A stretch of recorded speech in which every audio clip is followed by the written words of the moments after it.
Welcome to another episode of C.E.O. I am your host, Hari Hare, and we're really excited to have you here. And today, we have a guest. This guy has been in the space of cybersecurity for I don't know how long. He's been there for long. He's been doing a lot of stuff around cybersecurity. He's a CEO of SilentSec. He's been involved in the European cybersecurity organization's work. He's done books, but let me not say that. Al, welcome to C.E.O. Pleasure to be here with you, and good to see you after a long time. Tell our viewers who you are. Okay, so my name is Almerindo Graziano, but everybody calls me Al, so Al Graziano. Because Almerindo is yes. difficult. It's difficult, yes. And I think even my close friends in Italy, where I come from, they now, for many years began to call me Al, including my brother, which, okay. So we just settled we are Al. cool. Okay. We can settle on Al. Okay, cool. So I've started in cybersecurity, I would say probably 25 years ago, or probably more. So that's actually before cybersecurity became cybersecurity. Yeah, in fact, if I can tell you what I did my PhD, it was quite interesting because my PhD was on mobile security, and it was on the Nokia platform at the time, just before Android, before the mobile revolution. And that's where my career started, and the passion for security sort of developed. Very interesting. Yeah. So what do you do now? Well, today we do two things. I mean, I have two hats. One is the traditional consultancy. We've been running since 2006, so with SilentSec. And we've been all over the place over the years. So, we settled in Nairobi in 2009. We started in 2006 in the UK. And then in the last few years, since about 2017, so last 5 years, we spun off another company called Cyber which is effectively now become one of the leading vendors worldwide for experiential training. And we work with government, military, fintech from all over the world. And we have offices now in the States and Virginia, also in the Middle East, in Riyadh, and obviously here in Nairobi. Awesome. You're all over the place, man. Yes. So last year I collected a lot of air miles.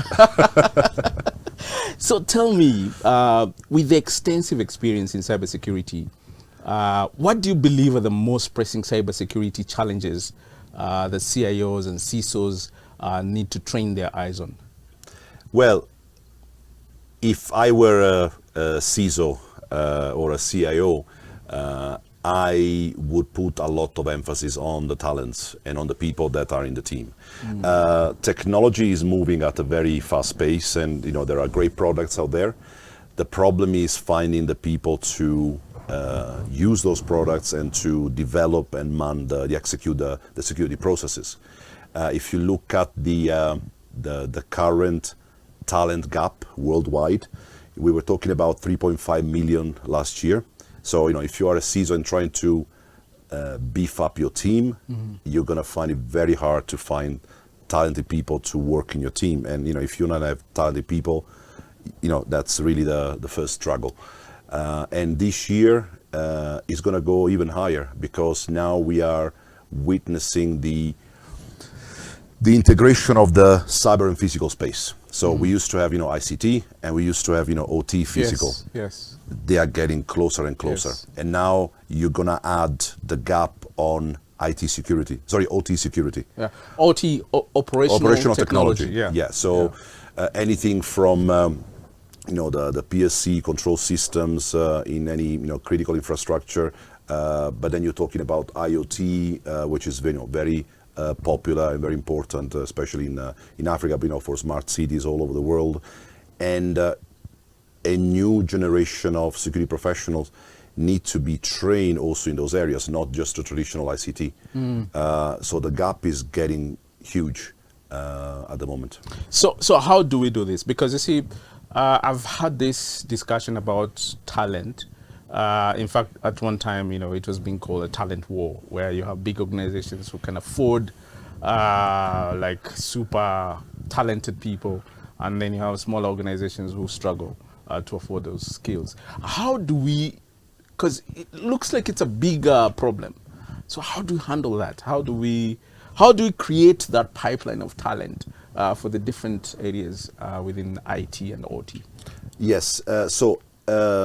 If you look at the market at the moment and the way training has been done recently compared to the past, so we started from around, let's say, 2000 with the web generation of online learning. You have Moodle, that kind of stuff. Yes, Okay. yes. Then around 2005, you got YouTube, and then you've got the whole trend of video-based training. Okay. And then recently, in the last 2 years, 3 years, we have now what we call the experiential learning wave, where now people are, because of the cloud technology, are now having access to labs online, which they can practically do in their own time, and they can learn by doing. The problem is that that what I call wave of experiential learning has not yet mature, and my advice and my opinion about how a company can tackle the talent problem is to move away from certification and standard training, because that's pretty much what's killing the talent and acquisition, because everyone goes for the future employees, they go for certifications that would get them into the company, but they focus on the piece of paper. Organizations don't know any different, and they have to evaluate based on piece of paper. And in the end, the real competence and the abilities of the talents are not there. So rather than spend money on, let's say, on a traditional training program, spend resources on experiential learning, where people can actually gain experience, and then yes, they may not have a piece of paper, but they will have the competence to do that. And that's actually the new trend. More and more organizations are saying, yes, certification is nice, but before you join, I'm going to put you to the test. And they choose product like what we do on the cyber ranges. We create a practical assessment on a real life scenario. If they can do it, move on. If you can't do it, I don't care about your certification. And I think that's part of the whole conundrum that universities are faced with, because you find that a lot of people are saying, the universities are not producing the kind of talent that they're expecting within the industry. Well, I wouldn't be so harsh on the academia, because the purpose of academia is to give people the foundation and the mental sort of framework and skills to be able to do a number of things. You study as an engineer to be able to design new things. Now, the reality is that also universities are now changing to include more and more experiential content into their curriculum, to prepare graduates to have a more smooth access into the job market. But university have a problem, and academia in general has a problem, just for the sheer nature of it, is that it's extremely formalized. Before you can change a degree, it's very structured. Well, it's not about the structure, it's how long it takes to change a structure. So take any university. If they start today and they say, okay, we want to start offering a new master in security, or we want to offer a new undergraduate program in security, they have to go through a design and validation process, because they are accredited.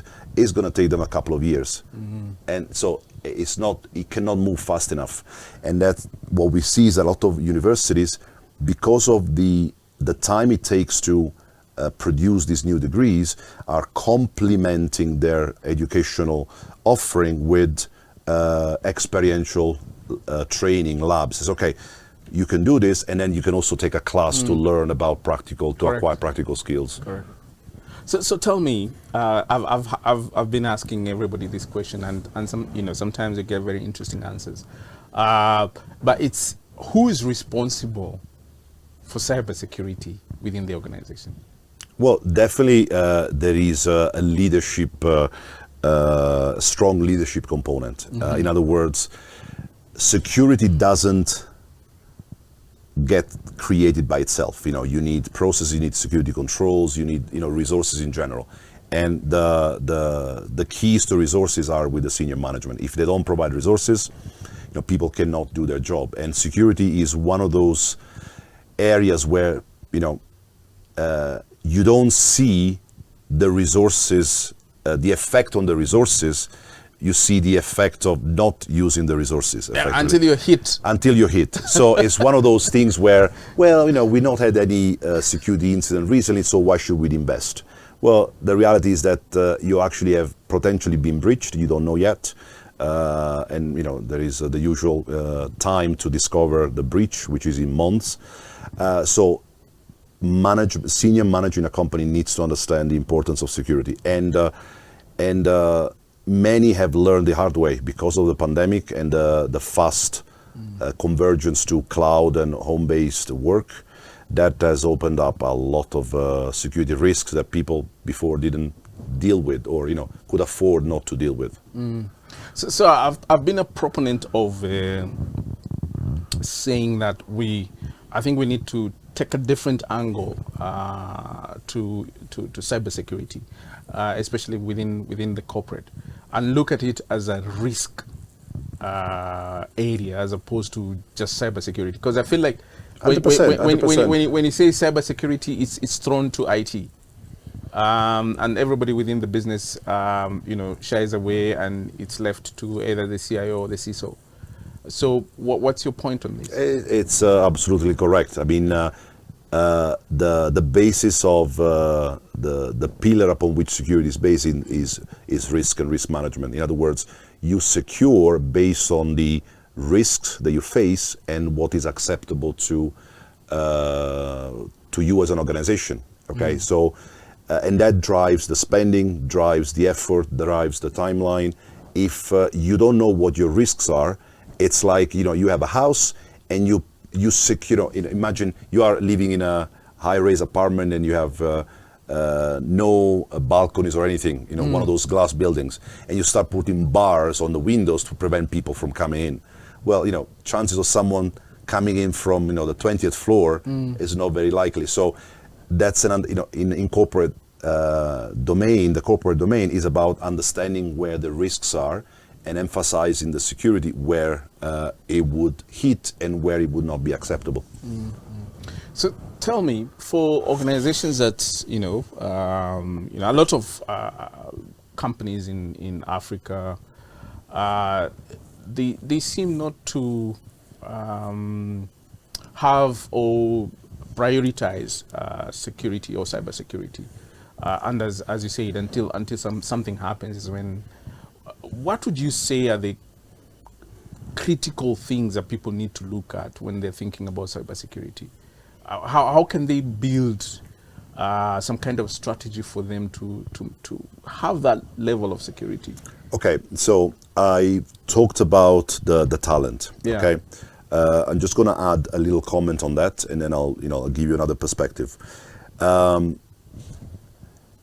If I am a CEO of an organization and I'm choosing and looking at the people that the person is going to stir the security ship of the organization, I want to make sure that person has the competence to do so and not just the title.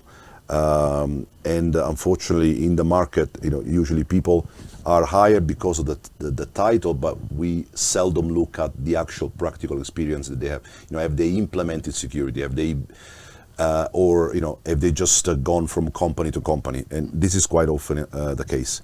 But the starting point on any strategy is about understanding your assets. Again, risk, and by assets I don't mean just your PC, your workstation, your servers. By asset I mean also the key people that work in your organization, brand as an asset, or key customers. So. Because at the end of the day, there is no standard security. The security that you're going to implement and maintain has to be there to protect those assets, to protect what is important to you. And what is important to you is different from a different organization, even from within the same business vertical, just because they have different strategy, different goals, and they may put more importance on, let's say, the brand, or they may put more importance on, specific things. So understanding your asset, understanding your organization, you can't secure anything unless you know what it is that you're protecting. Just as a follow-up, what would you say, in your opinion, is the best way to create a cybersecurity kind of culture within an organization? It has to be talked about. Okay, so I heard something on LinkedIn the other day, which I subscribe to extremely well. Is how do you build a company culture in general? And people say, oh, by maybe giving benefits or team building. That's the ludic part, of the culture. Building a culture is about talking to people on a regular basis to convey what the company culture is, and ensuring that that is passed on by senior management, middle management to everyone else. In other words, if I speak to my middle management, to my senior management about the importance of security, to ensure that they also talk about the importance of security to the middle management, and so on and so forth. And that communication is not just sort of, here's a policy, a memo, hey guys, it's something that you do regularly, face to face. I guess live it. You have to live it, yeah. So, company culture where you say, well, our employees are important, are a key asset. But then you never sit down with any of your employee to say, how is it going? How's the family? Do you have any problem? Or, anything change in your life that, you want to discuss that could affect your employment or things that you want to do. That means caring. Caring doesn't mean I'll send you to a spa. A spa at the end of the year. And of course, that needs to be there. But the real care and the way you build culture is by showing that you actually mean it. So we have and we can talk about talent all the whole day, but so we speak to a lot of CIOs, and CIOs are not really security people. So what would you advise a CIO who has the responsibility of also moving that security ship? Well, leadership is about choosing the right people and leading those people. So as a CIO or any leader is about choosing the person that is going to lead your security. And the criteria that I would always use is passion. So I would always choose someone that is passionate about security, that does things because, he likes security, understands security, and I would also choose a person that knows how to motivate the team, how to build a team.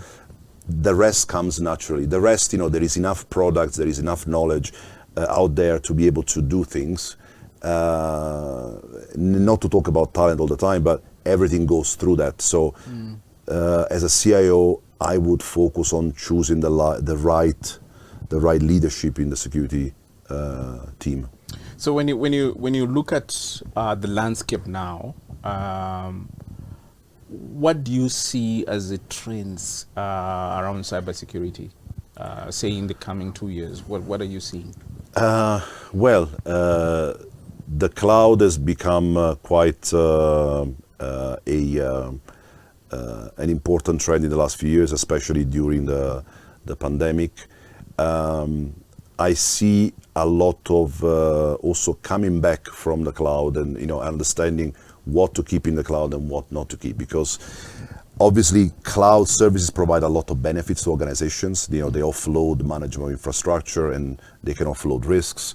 The problem is that now that is creating a single point of failure, because now cyber criminals, and especially in the current geopolitical situation where it's not just cyber criminals, but it's also state-sponsored cyber activities, cloud environment can become a pot of gold. And some organizations have already begun the journey of understanding, okay, are we really safe to keep everything in there, or what can we keep and manage locally, and then you have the whole thing about identity management and access control. That's mobile device management. The working from home, that has still not been fully addressed or solved as a problem. One other thing that I wanted to talk to you about is about information sharing.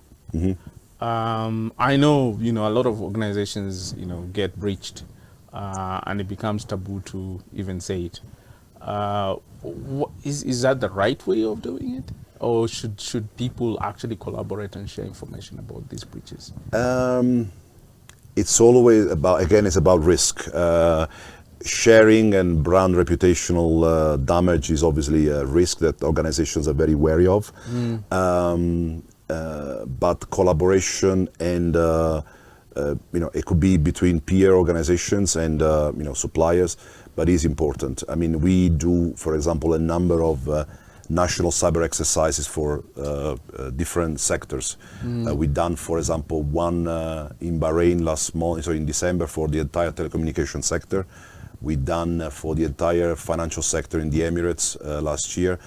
And you can see when you have problems at national level where multiple stakeholders multiple organizations from the same sector are involved, the importance of collaborating becomes very important.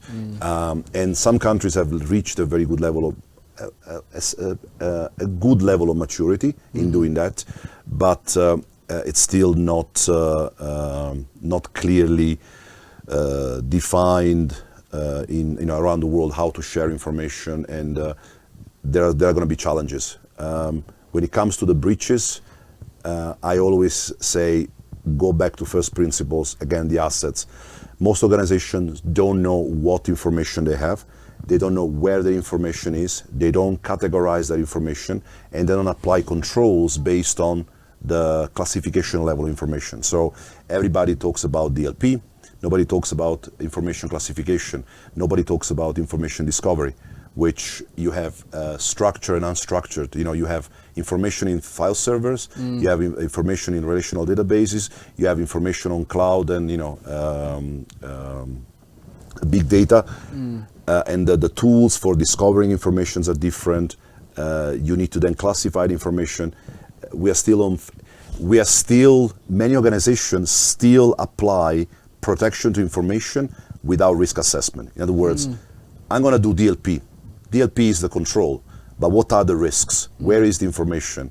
What are you protecting? What are you protecting? So it's like putting the bars on the 20th floor. Yeah. You may not need that. Yeah. So, Al, you You go from Africa to Europe to Asia to the US. A lot, yeah. A lot. So how would you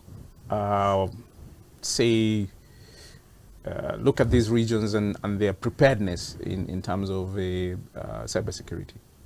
The surprising thing is that the digital world is a large village, and I obviously may have a bias towards the East African region, Africa in general.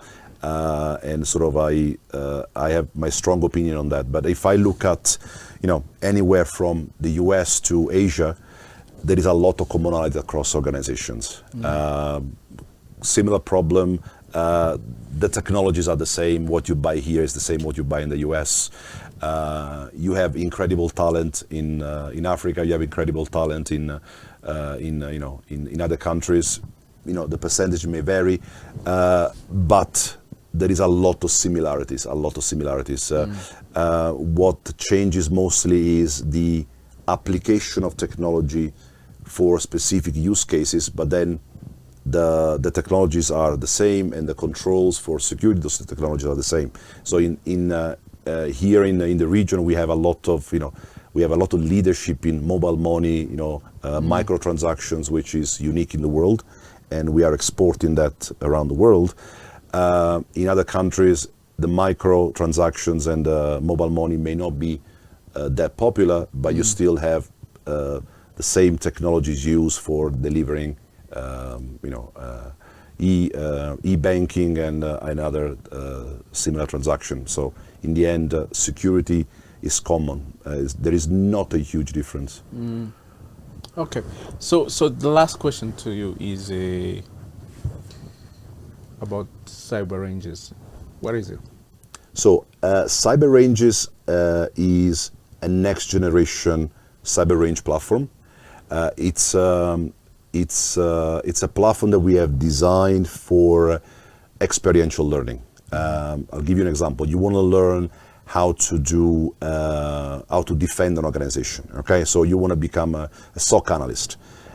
You can read it in the books. You can attend a training online. You can watch a lecture, but really you learn how to detect attacks, to work through a SIEM, how to categorize an attack only by doing things. And what we have done on Cyber Ranges, we have created a number of labs that allow you to learn, and acquire the skills that you need. So how to configure the SIEM, how to configure the firewall.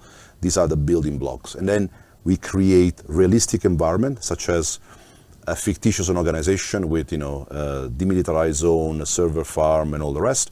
And then we automate all the attacks. And then, you go in, you click a button, it boots up this infrastructure, and now you are, a SOC analyst who's now accessing, a SIEM and is seeing attacks, but that's completely almost isolated. Like real time. Yeah, but it is real time, but it's also isolated. It's a fictitious. It's not in a production environment. But if you learn how to do that there, it's like having your own sort of flight simulator, or you learn on the same tools that you would then use in real life. And this is a very big trend in the training educational domain these days. We partner with MITRE. So MITRE in the US has chosen as a official platform. If you go on our platform right now, you actually have a number of training modules from MITRE, which are actually free. So for your viewers, it's also something they should know. If they can go on our platform and do that. And they have started a concept called threat-informed defense, where you basically defend your organization based on the knowledge of the threats that are relevant to your organization, and understanding what type of attack tactics and techniques a cyber criminal may execute, and then based on that knowledge, understand how to better detect and respond to security incidents. Okay, sounds interesting. I think Very I'll much. try it. Yeah. I'll try it. Okay, so I always ask my guests this question. Tell me one thing, just one thing, that nobody in CyberSec or in Cyber Ranges or wherever you've worked knows about Al. I don't know. Well, I promise to keep it sort of Sivo? possible for viewers to view it. No, I think I don't know much. I'm fairly transparent and I'm fairly passionate. So people tend to see me as raw.